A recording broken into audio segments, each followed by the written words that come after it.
Welcome to Thursday's headlines.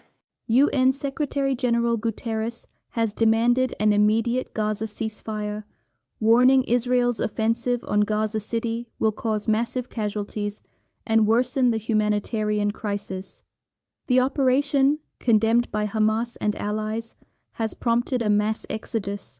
Separately, Israel approved 3,700 new settler homes in the occupied West Bank, deemed illegal under international law.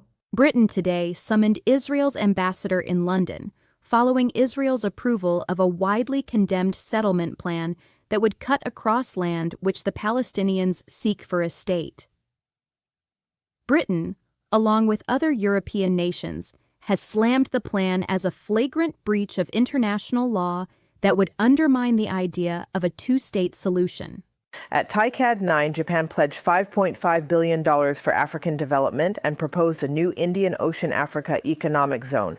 African leaders and the UN Secretary General used the summit to demand global financial reform and greater representation, including a permanent African seat on the UN Security Council. The event is seen as a Japanese effort to counter Chinese and waning U.S. influence in Africa. Religious freedom remains a major issue in China as it continues its campaign of sinicization against religious minorities, especially Uyghur Muslims in Xinjiang. Mosques and churches are reportedly being forced to display portraits of Xi Jinping and incorporate Communist Party propaganda, with systematic repression and erasure of authentic religious practices cited as top human rights concerns. There's heightened international focus on both the persecution of religion and broader human rights in several countries, with Myanmar mentioned as a site of ongoing religious persecution, notably of the Rohingya Muslims.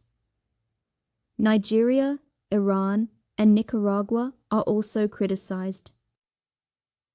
Russia launched its largest aerial assault in weeks on Kyiv and Lviv. Poland scrambled jets in response to potential airspace violations.